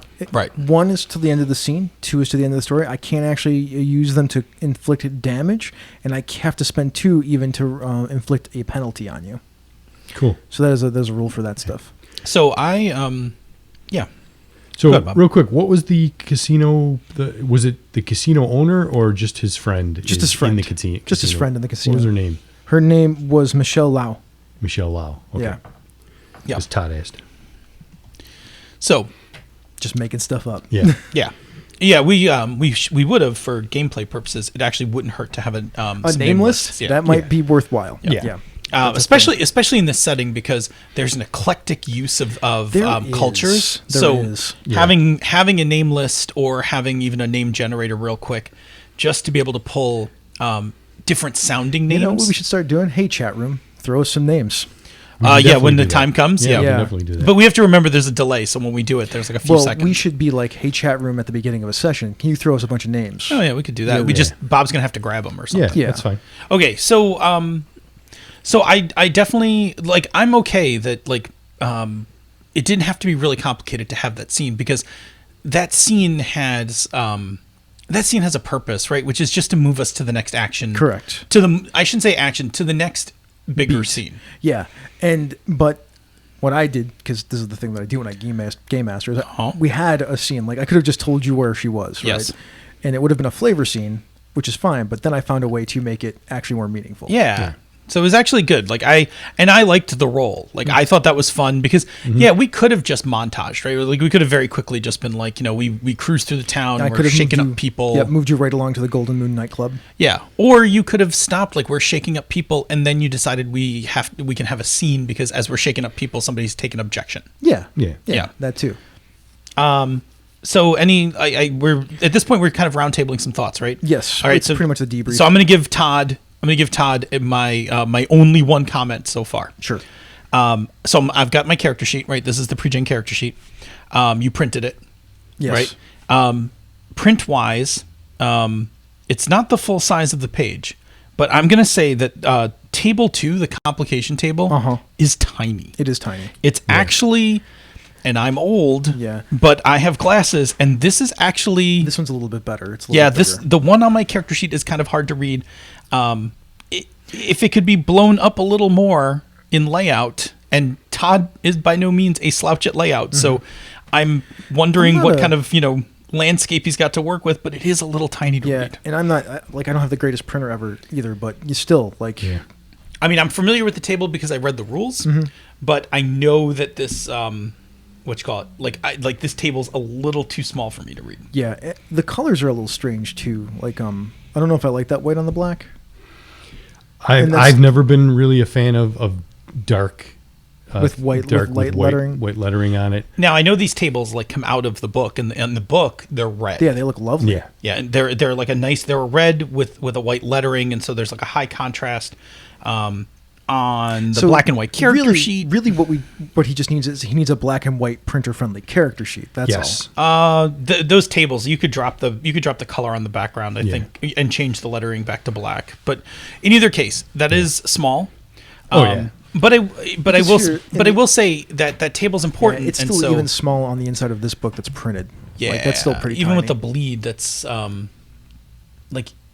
It's still pretty small. Yeah. that's fair. So- I think it's a fair assessment. But other than that, like I actually, so far the game, I really enjoy it. Like this is a fun game. I totally was good. Todd says full letter sized sheets are on the BRG website. There we go. There we go. That's good, because that's a table that everyone winds up needing, and Yeah. and I'm just like, I'm looking at it, and I know like I don't have bifocals on these glasses, and I'm like looking, and I'm like, oh, There are a bunch of other like little rules that go along with this game. Like we haven't explored all the ways that vitality can be used. Yep. We haven't explored completely everything really. Yeah, there's a couple of things on the sheet that I'm like, ooh, I wonder where that comes into play. So yeah. if I could make a request for our next session Sure. for considerations, I would like to see some things with resources. Yes, we'll talk more about resources next time. Yep, and maybe the chi powers. Like I have a kind of cool chi power. Yeah. Is that chi or ki? I think it's chi. If It's I remember chi. correctly, it's chi. Okay, I just want to make sure I'm. Like you got to use your chi power. I'll be using bad guys' chi powers next time. I use mine a little for flourish. Yeah. Yeah. I mean, we have what, 2, maybe 3 Right. rolls. And the reason I'd like to dig into resources is because I have this perk that says choose a single resource, including a skill or weapon. Whenever that resource is assigned to a resource slot and applied to a description, your character gains a +1 flat bonus. So I don't have any resources initially defined. Mm-hmm. Nobody does. They're there to be defined by the players. And right before we started, I went, I'm going to throw pistols on. Yeah, you." I asked him- I missed that part where I yeah, could have you were in the bathroom. That's why. Oh well. Okay. That's all that happened. Wait a minute, Phil was in the bathroom when Yeah. something happened. So That's well, backwards. let's do it real Before quick. the show started. Let's do it real Whatever. quick right now, and then we'll recap next Yeah. time. What do you want one of your resources to be? Well, I definitely think I want my war fan. Yeah, that Okay. would be good. Now, resources, by the way, they can be your key power. They can also be not just props, because that's what your weapon is considered a prop. There are also skills and something else. Skills are one of the other resources that you can have. Like I have this skill, like crack shot, Bob was talking about earlier. Then you can use that as one of your resources. Yeah. So how many do you get to define? I think just the slots on there are the actual slots. So there's 3 of them. Yeah. Now the rule, from what I read in the book, was that any description that you make, you can only ever apply one resource to it. Which makes sense. Yeah, I mean, Sure. you can rotate around the Yeah. different resources that you want to use for various flavors of description, but you can only ever apply one. So I'm gonna contemplate the other 2 that I might want Sure. for the next session. No problem. Awesome. All right, should we move on? Yep. Yeah, like on with the show, right? Yeah. Yeah. Chat room. Anything in the chat room? Yeah, Jared and Senda were talking about the review and kind of pimping it out on social media. And Todd blew through one of his paper bags and had to move on to the next one of the 99 remaining. So Anything else, or are we good? I think we're good. All right, let's do this then. So it's the social media depository. I found one piece of community chatter that I wanted to talk about because I thought it was rather interesting. I actually have this color coded, so Phil, if you don't mind, if you're in the notes, if you could read it, because it's in black for you. Yeah, give me a sec, man. No problem. Is this Jared's? Yes. Jared wrote a lot. And then I have the. It's I have a okay. couple I of actually read comments this. after it. I actually read this morning, and started having thoughts on it. But I had a super busy day. So here we go. This is from Jared, who's also in the chat room. I wanted to get some other people's thought process on this. I'm not saying that I'm right, but I'll present my bias up front. I don't like highlighting stats for XP and Powered by the Apocalypse games. I know on a meta level, it encourages you to use stats that may not be your optimal stats, although most games I don't really instruct the people highlighting to do specifically look for underutilized stats. But what does that actually mean in the game?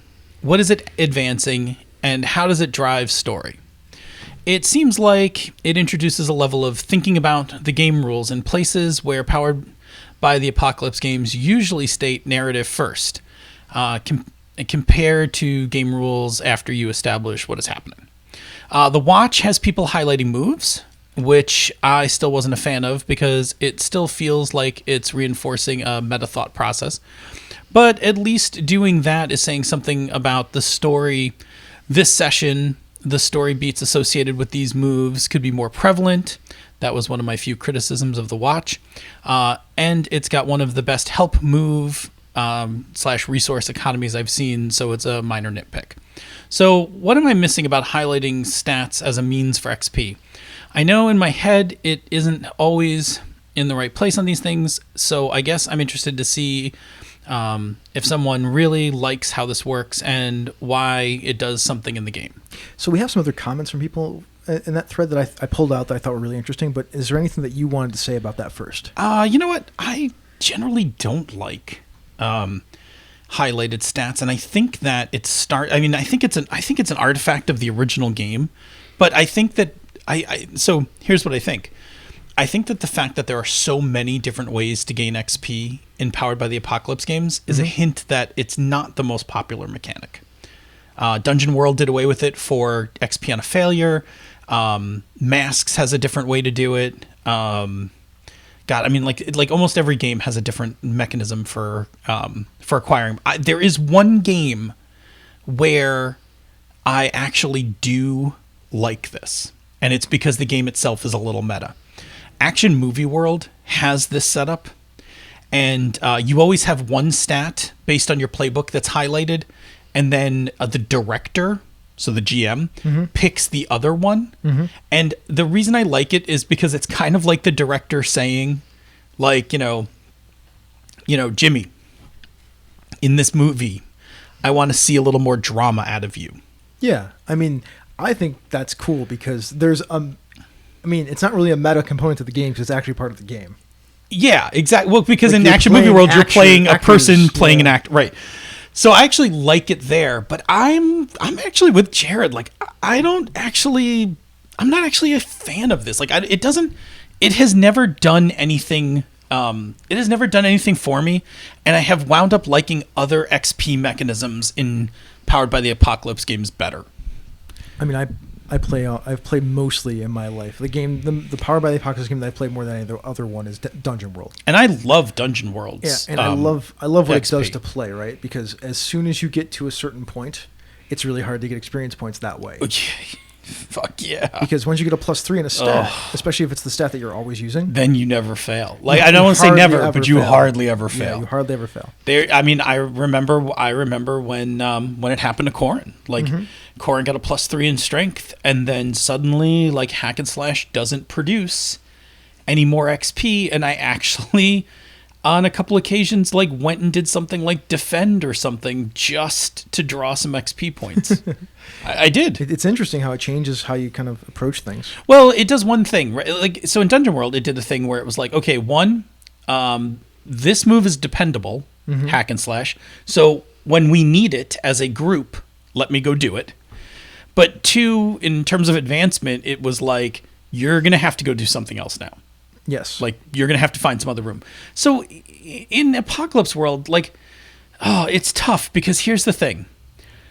If you want XP, you got to go push on those stats. And I think in a way it's problematic because it's kind of like it's dictating the way I like. It's basically dictating the way I want you to play this game. Like, I'm highlighting violence in this, in this game. You now, if you want experience points, you're going to have to be violent. And I don't know, like, it's not my favorite. Like, I understand how it works, but I think that it forces you. And I will say force because people will be like, well, you don't have to play for XP. Well, you don't have to play for advancements, but you want to play for advancements. I mean, it's the rewards. It's part of the reward system in the game. Right. And it also opens up more interesting things about your character. So at some point in some time, you are going to do this. Yeah, I agree. So I think it's like I said, it works for me in Action Movie World. But also, I also don't play Action Movie World in the campaign. I almost always play it as a one shot. So, I highlight that stat and I'm basically just telling people like, hey, I want you to ham it up, or, hey, thespian, like, I want you to make some action moves, right? Like, I want you to take a stunt or two while we're playing, that kind of thing. What are your feels? I don't really have any. Like, I don't think Jared's wrong, right? Like, I think Jared took a very defensive posture on this, and I'm like with Jared, like, I don't like it. I think it's, once again, it's a way to distribute experience points that is situational, so you should use it when it makes sense for your game. Because, like you said, there's a billion ways to distribute experience points. Like, I like the Urban Shadows one, where it's like, interact with the 4 factions in the city to get advancement. Yeah, because that drives you into actual story. Yeah, because you're going to go do all this stuff. Like, highlighting stats can drive story, like you said, because if you're the director if you have a director space going on, like in Action Movie World, then it's like, well, you get to pick one yourself, so you get to at least go to the thing that you want to. But if you want to do the thing, if you'd like some more points, yeah. So I especially like that, especially if it's a low experience point styled game, and you can be like, all right, you can only ever get experience points for doing this once during the session. So if for your good thing that you wanted, then you can still get it for the other thing if you want to go push that way. Now, what I like in Urban Shadows is that you get the point for interacting, right?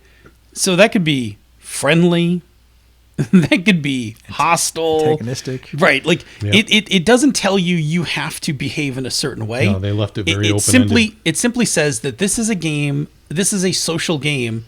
And if you want to get advancements, you need to be social, right? Like you must go interact with all the other groups. And knowing that you have like a negative with some of those groups, you must go mingle. And I think that's very smart, right? Because it drags you into the social aspects of the game in a way that isn't scripting, right? Like I need you to go talk. I need you to go interact with the Night faction. You want to go stake a vampire? Go stake a vampire. Like, you want to cut a deal for some turf? Go cut a deal for some turf. Doesn't matter.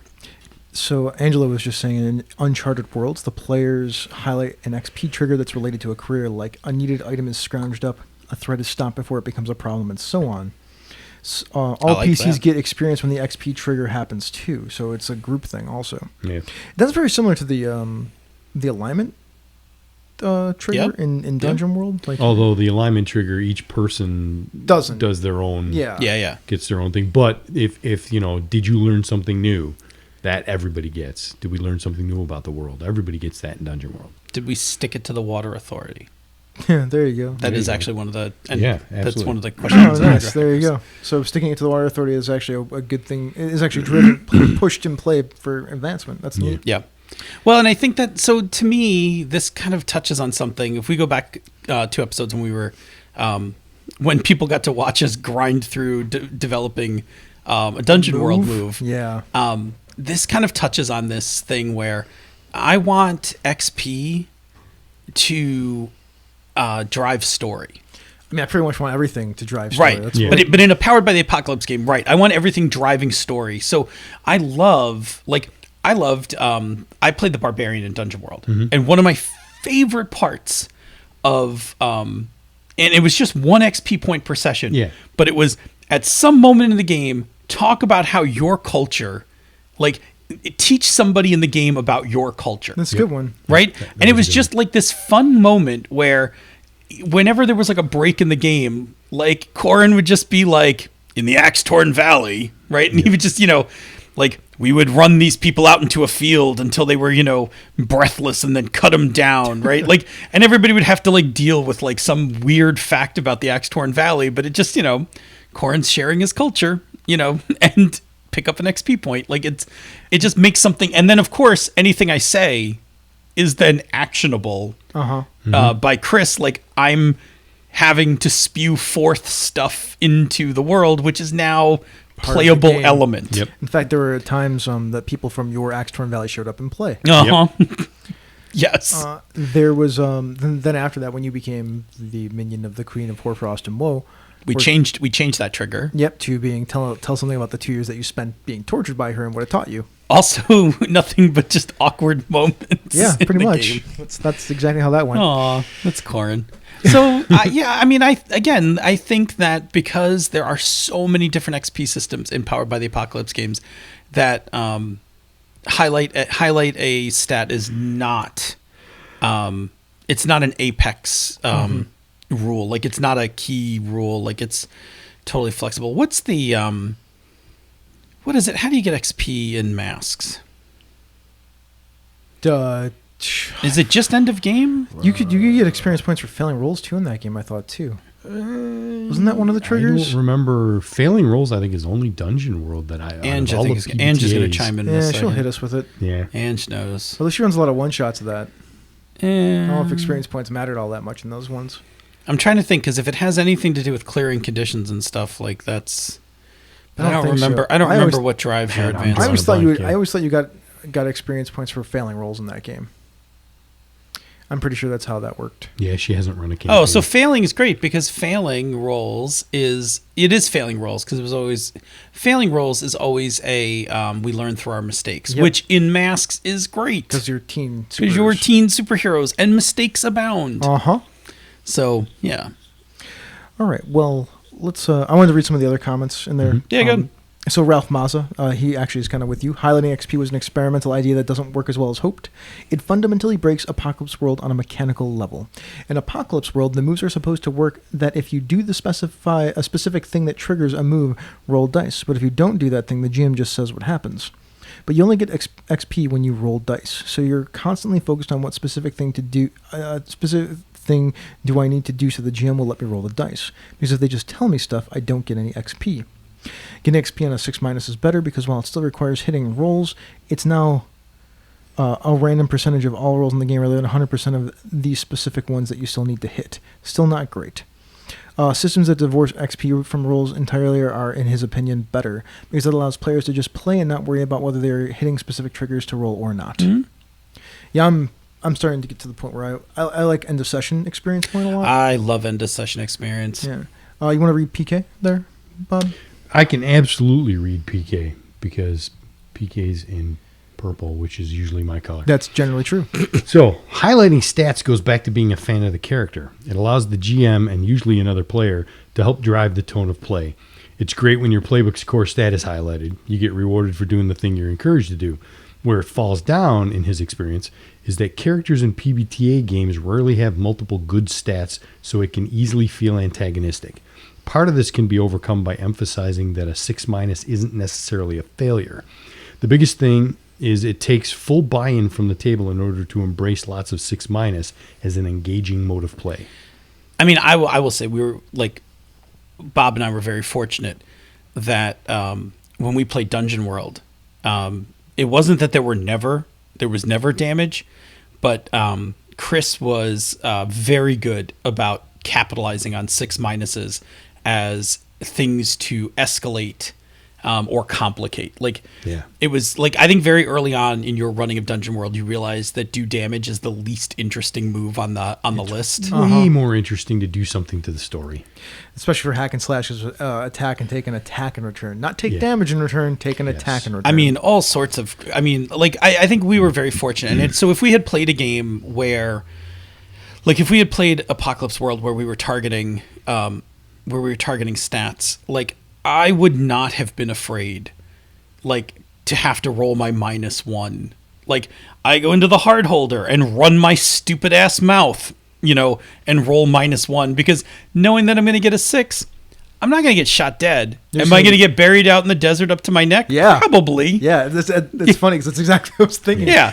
Yeah, like that's It's more like, all right, here, learn your lesson. You get to be outside in the desert for 3 days without water. right. Have like fun. Yeah, like that. So like, and knowing that that's not Chris's way of killing me, this is Chris's way of making it worse, right? Because if I can't, after a roll or two, get out of being buried, something's going to come and help me for a price. Maybe. Yeah. Probably. For a Probably. price. Yeah. Yeah, for a price, right? Something's going to come and help me for a price. Uh-huh. Yeah. So, Ange just noted that Masks is you mark potential on a failure. Yeah. right. And then so many Yes. potentials And gets then you in so many advance. Potentials get Yeah. you in advance. Yeah. Potential essentially experience that's point. it. Yeah. Yep. Potential is a good term for that. Potential's great, Yeah. like thematically for Yeah. masks. You want to read Andrew Dacey? Yeah. I think it works best when the highlighter comments on why they're highlighting a particular stat and ideally tie that into the narrative. Things like, I really liked when you put Rothball in his place and want to see more of that, so I'm highlighting hard for you. Or, we've got all this cool stuff going on with the Psychic Maelstrom that you're not involved with, so I'm highlighting weird because I think it'd be cool to see what happens when you gaze into it. Now, that I like, that gets a little, that's almost like love letters or flags or something like that. Like, that's basically saying, I'd like to see this in the game. And that's in action movie world. That's exactly what I say in my director voice. Yeah. That's when I say something like, baby, like, Bobo, this upcoming flick, I'm going to need to see some, I'm going to need to see some more agility out of you. Like, I want to see some running across rooftops and some, slick driving. Right? And then I would highlight your stat. Yeah, that's absolutely. But I think Andrew's right. If you are playing a game that has the highlighted stat, I think that explaining the why and having a reason why, not just like arbitrarily like, I'm going to pick hard or I'm picking weird. But instead, I know it's coming through. Right? I don't even know where it came from. You hear it, right? I heard it. It just started. Yeah. Anyway, it's a buzz in case people don't realize it. Anyway, I like that idea that Andrew said, like, if you tell the person why you would like to see it, then you're basically saying to them, hey, this is what this is how I'd like to see you in the game. Mm-hmm. I think that's okay. I think it's okay too. I think that's a good way to do it. But much like, that's actually why I stuck that one in here. Right. But much like Ralph said, it's not my favorite. It's not my favorite form of XP generation. All right, let's get on out of here then, right? Yeah. Yeah. Hey, successful first game room. Huzzah. Supposedly, yeah. It seems like it worked okay. I think, I liked it. All right, let's do some Patreon shout-outs real fast. Robert Aducci, Michael Bauman, Jeff Stevens, MT Black, Cindy Moore, Jay Kemberling, The Closet Gamer, Troy Pitchelman, Fraser Simons, and Jason Pitt. Awesome. All right, well, with that, thank you, everyone, so much for listening. If you are free, if you're free Tuesdays, this day, 8:45 p.m. Eastern, 6:45 p.m. the Queen's Time. Come join us live on Twitch, where you can hang out in the ever awesome chat room for life, watch what's going on the show, and feel free to comment either to the chat room or to us.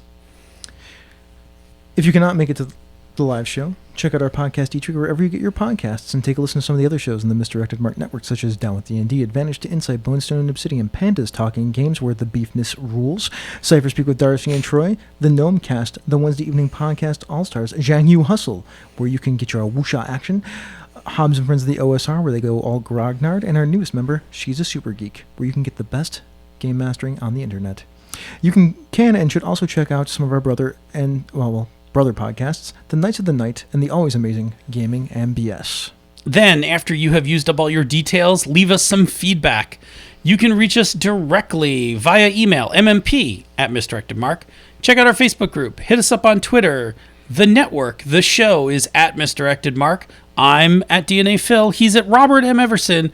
And our GM rocking it at The Light 101. That's me. I'll give you your smooth jazz whenever. Yes, and then check out our G Plus community that is all signal, no noise. All the wuxia action you can hope for. Booyah. So much we had to go make a show. There you go. If you like what we do here and on the other shows in the Misdirected Mark Network, you can support our Patreon campaign at patreon.com/MMP.